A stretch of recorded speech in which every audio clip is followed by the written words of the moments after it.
Ombeni nanyi mtapewa, tafuteni nanyi mtapata, bisheni nanyi mtafunguliwa. Maneno ya Bwana wetu Yesu Kristo ambaye anatuambia tuombe, tutafute, tubishe mlangoni na tufunguliwe. Mara nyingine ndugu zangu wapenzi, wakati mwingine ni kweli tunaomba, tunatafuta, na wakati mwingine tunajaribu kugonga, lakini huenda hatufanikiwi vizuri. Bwana wetu Yesu Kristo anatuambia kwamba ukiomba kwa Baba yako wa mbinguni anakupa. Sasa anatuambia kwamba hivi unaonaje? Kama ninyi mlio waovu kwamba mnaweza mkawapatia watoto wenu yaliyo mema, je, Baba yenu wa mbinguni si zaidi sana kwamba atawapa yote yaliyo mazuri na ujazo wa Roho Mtakatifu wa pekee?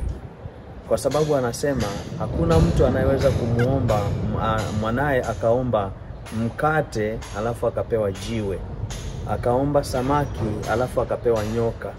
Kila mtu anapewa kile anachoomba, na anapewa kile anachokitafuta, na anaona kile anachokitafuta, na anafunguliwa pale anapogonga.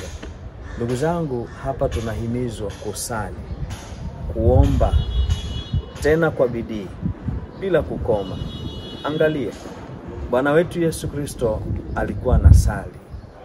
Usiku kucha anasali, anaomba, anatafuta mpaka kuna kucha.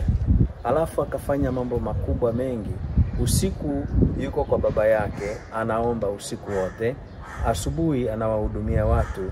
Jioni anarudi tena, anatoa taarifa na kuomba tena zaidi. Mimi na wewe tunahitaji kuomba sana, kusali kwa vyovyote. Tuombe yale ambayo ni mambo ya msingi. Na wala usiogope kuomba ndugu yangu. Kuomba ni haki. Kusali ni haki. Kumkimbilia Mungu ni haki. Kuweka shida zetu mbele ya Mungu ni haki, na ni hitaji kubwa ambalo tunapaswa kuwa nalo. Kipindi hiki ni kipindi cha kusali tena kwa bidii. Tuache wakati mwingine tunakuwa na uvivu. Wakati mwingine tunajisikia wachovu. Wakati mwingine tunajisikia wanyonge katika sala zetu. Na wakati mwingine hatujiamini katika kuomba kwetu.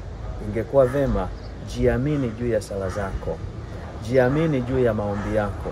Tena omba kwa bidii. Sali kwa bidii. Tafuta kwa bidii. Gonga kwa bidii, na utafunguliwa mlango, na utapata yale unayotaka kuyapata katika maisha yako.